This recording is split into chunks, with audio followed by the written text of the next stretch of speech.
Yo encuentro que la concertación durante 20 años no hizo el mínimo esfuerzo. Hizo el mínimo esfuerzo para que los trabajadores tuviesen plenos derechos. Y eso lo refleja la propia encuesta CER, donde hay una grave señal en cuanto a la derecha y sobre el descontento que existe, pero también a la concertación, que no la ve como un referente y también cuestiona, porque lo que ocurre es que en 20 años la concertación lo que hizo es concentrar el poder económico de las transnacionales, tanto extranjeras como nacionales, y obviamente generar una desarticulación de todo el movimiento social. Y también el profundizar el tema, ¿cierto?, de la privatización de la educación, el tema de la salud. O sea, la concertación sin duda fue la guía perfecta para administrar el modelo económico, y obviamente que el modelo capital que prefiere a la concertación está a la derecha gobernando, porque con la concertación mantiene el control social. Y con la derecha obviamente ese control parece que está muy ferviente, y por tanto el propio Mercurio, la derecha, ¿cierto?, es cuestionadora de cómo se administra hoy día y la poca habilidad política que tiene el gobierno de la comunidad.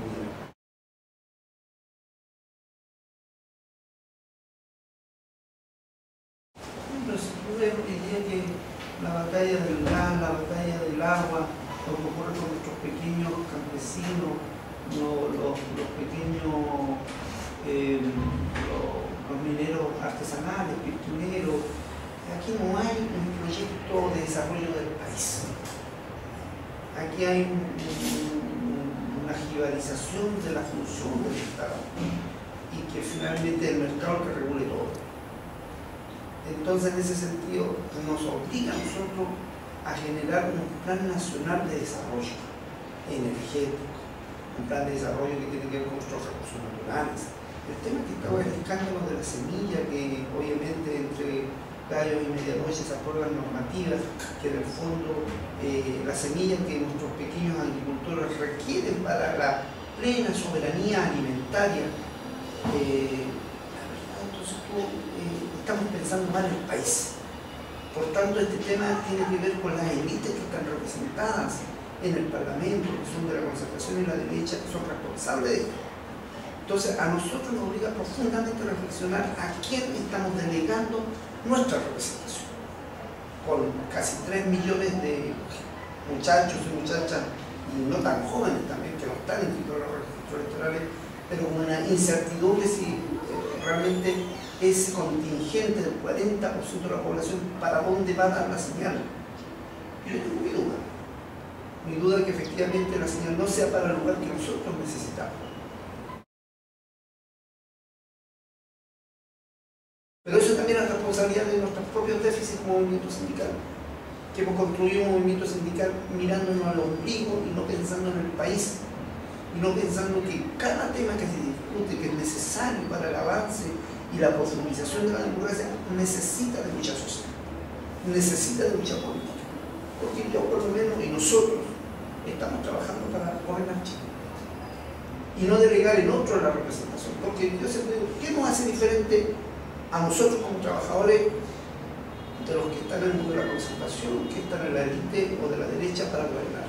Si nosotros tenemos conocimiento, tenemos la fuerza, tenemos la capacidad intelectual, tenemos la experiencia. Entonces, por nosotros apostamos que en este siglo XXI seamos capaces efectivamente de construir un proyecto que permita hacer esos cambios, esa transformación, y no repetir historias que ya desde el punto de vista nuestro, de estos últimos 100 años, finalmente va generando una situación de desazón.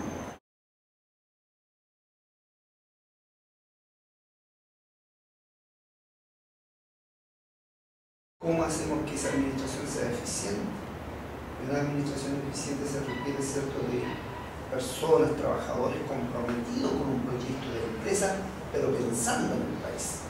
Si el levantamiento de Calama el 29 de junio, que acompañamos a más de 20.000 ciudadanos calameñas, ¿cierto?, donde el lugar más pequeño, el negocio más pequeño de la población estaba cerrado, porque se han sentido en una situación de despojo. Es raro se pone esta diferenciación en que los trabajadores de planta tienen el beneficio de salud, de ISAPRE, pero son derechos que fueron conquistados por lucha de los trabajadores, por nuestros padres, por nuestros abuelos, y que las nuevas generaciones han ido entregando por un dulce, que es un polvo.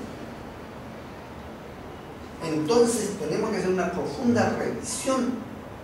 ¿Cuál va a ser el plan de línea de acción estratégica para mantener esa administración? Pero también que eso signifique que chorree para abajo, que chorree para los otros. Porque en Calama tú sabes de que puede estarse muriendo un niño, una niña gravemente y no es atendido al hospital de Calama. En el hospital de los trabajadores no. Eso es inaceptable. Entonces también entender que ese espacio sea también de beneficio de la zona minera.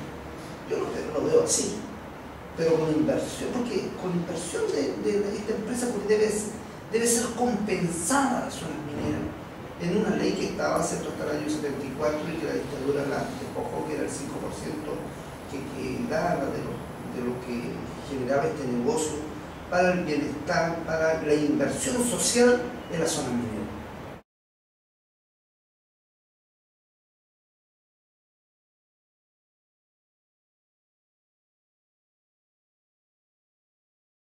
Entonces lo que pasa es que dicen que la tercerización lo que hace es abaratar los costos. Claro.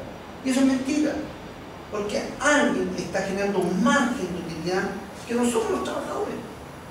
Entonces, si fuesen los trabajadores los que están en el giro principal de la empresa, que el propio Alamán Colongueira fueron al Tribunal Constitucional para cercenar la ley de sus contratos, y que después la propia concertación, cuando la Dirección del Trabajo orientó, ¿cierto?, que había trabajadores que estaban en funciones que dependían directamente de Codelco o de la industria privada, lo que hizo desentenderse y echar abajo esa ley, que era deficitaria, pero que había algún espacio que a nosotros no servía. Y que en el fondo se dio situaciones como el multirruta en la empresa privada. Entonces, en el fondo lo que ocurre es que aquí hay un negocio para privados y no pensando en el bienestar del país.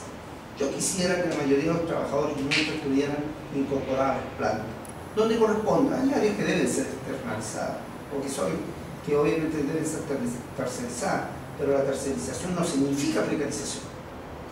La tercerización significa igualdad de derechos, beneficios, y obviamente que tienen contratos distintos, pero no es de la forma en que hoy día se desató, y donde también hay responsabilidad del propio movimiento sindical, porque ellos profundizaron el proceso de tercerización a partir del plan común de empresa, que efectivamente no es más que la profundización del modelo. Entonces, en ese sentido también hay responsabilidades mutuas. Y por tanto, yo creo que aquí para mejorar una empresa necesitamos transparentar qué está haciendo el negocio, para qué está haciendo el negocio y en qué condiciones tienen esos trabajadores. Porque aquí hay alguien que está ganando que no somos nosotros, que no es el Estado de Chile, sino gente que opera desde la industria y debería revisar quiénes son dueños de esas empresas. Y ahí hay la combinación perfecta entre la política y el negocio y la empresa.